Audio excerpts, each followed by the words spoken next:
gain more followers, get more likes, and also get people active on your posts in general without buying likes, buying followers, and all this crazy stuff that people do nowadays. And take it from me, because I've been doing this stuff for years now, and it's now 2017. I've had my Instagram since I was a junior in high school, so like 4 or 5 years, something like that. It's been a minute. You may notice I am not Instagram famous or an Instagram model by any means. I am a YouTuber, so you're probably assuming that all of my following just carried over from one platform to the other, but that's not necessarily the case. I actually had a decent sized following on there before I even started my channel, and in addition to that, if you compare my Instagram to anybody else's with my amount of subscribers on YouTube, or even people who have more subscribers, I have a decent following on there. Everyone's really active on my posts as well, so we're gonna talk about why people are so active, how I got my Instagram that way, and just all that stuff. So keep on watching this video. This may seem really obvious, but post high quality pictures. Everybody takes their Snapchat stories and throws them on Instagram. It's basically Snapchat 2.0, and after a while that just looks really lazy. So I'm telling you, it doesn't hurt to take pictures with your regular camera on your iPhone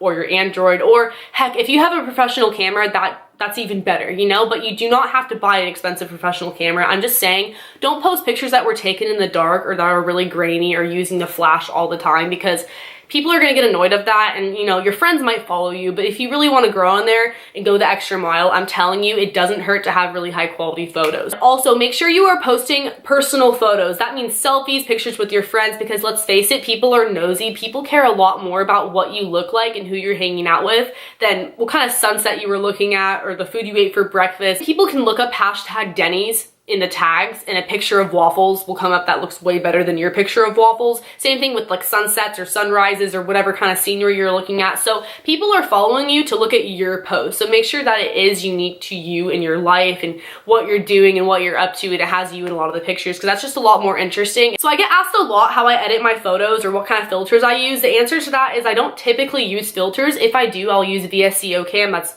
Vasco Cam in the App Store for free, which is awesome. But besides that, I edit my photos on Instagram, not the Instagram filters, but the Instagram settings. And this is a life hack for Instagram, because statistically, if you use blue in your photos, you incorporate the color blue, you get more likes. I don't know why, don't ask me why, it's a thing, but I'll show you guys how. I'm gonna try my hardest to focus it. So we're gonna press next and then edit. If you go over here, you will see something called colors, and if you notice, there are two blues. There's a light blue and a dark blue. When you click, it's going to automatically show up on 50. I usually drag it down to around 30. Hit done, done, next. And another Instagram life hack, my phone is on airplane mode, so I can post and it'll fail, but then it will save in my camera roll. But basically the point of this mini tutorial was to show you guys that people will be more prone to like your pics if you have blue on them. Another tip I have for you guys would be to stay active and post often. I've had trouble with this in the past. I usually post a lot or not at all for like a week, just depending on like if I have a life that weekend or not, like if I go out with my friends or not, then I'm gonna post. But if you notice, the people who have a lot of followers are the ones that post pretty consistently, like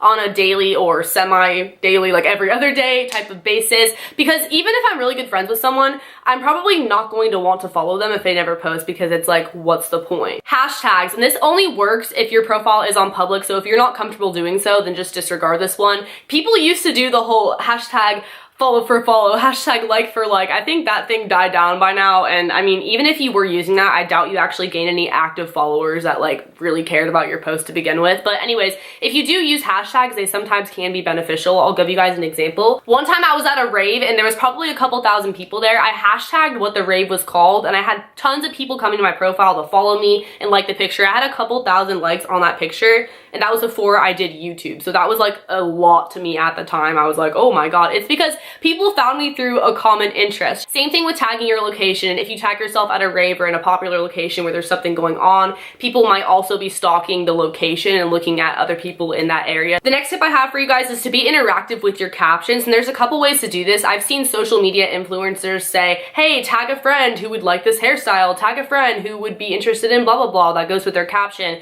And I feel like you kind of have to have a following already in order to do that, but like, you get the point. They're trying to have more people tagged to their profile to follow them. But on the contrary to that, this is something that everyone can do, and that is writing captions that actually have meaning to the photo. Andrea Russa is a perfect example of this. If you are subscribed to her on YouTube, you may be following her Instagram, and I follow her because she's beautiful. She posts really cool makeup and outfits, but her captions are what make me like all her pictures because she's so personal. She's not afraid to open up. That may seem really easy to do, but when you think about it, how many times have you posted a photo with just a hashtag or emojis because you didn't know what to say? At least for me, I'm more likely to like the photo if I laughed at the caption or I thought it was relatable or I had some type of emotional response to whatever they wrote. Another tip is staying active on other people's photos. So that means liking people's stuff. They're more likely to reciprocate because when you really think about it, are you more likely to type in someone's username just on a whim or click on somebody who already liked your photos and go like their photos back? It just makes sense. Same thing with commenting on other people's pictures. So not only is that person more likely to show love back, but other people will see your name pop up in the comments and click on your name and end up following you, end up looking at your pictures. But that's actually how you get into the Instagram recommended page. If you have a lot of likes, you have a lot of comments, and also it's sort of based off like who you know and who you follow, but you get the idea. Shout out pages. This is a huge one that I feel like a lot of people don't know about, or at least don't take advantage of as much as they could if they wanted to. So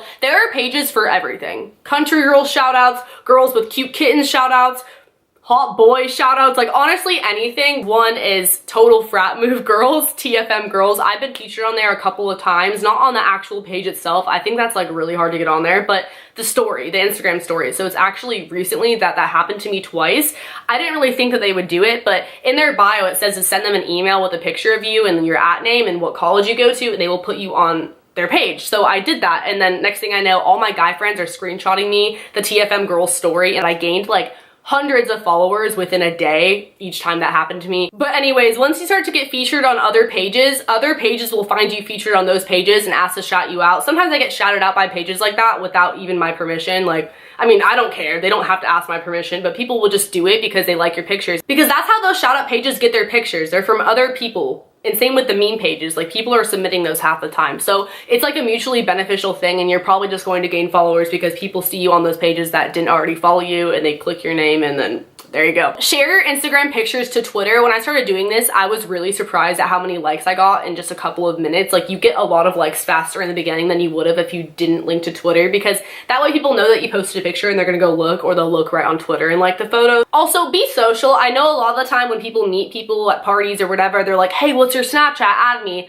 I'm definitely that person who's like, what's your Instagram? Like follow me on Instagram, I'll follow you back. And if you want my number, you can DM me, because I'm just more of an Instagram person for sure. So make sure that you're doing that when you meet people if you want. And last but not least, another thing would be to collab. And it's a lot different than on YouTube. That's just really posting a picture with somebody else and tagging them in the caption and also in the picture. So even if your friends don't have a lot of followers, if you're doing this with them, like even if you don't have a lot of followers, it doesn't matter. You guys probably have at least a couple people who are not following both of you. So again, kind of like a shout out, except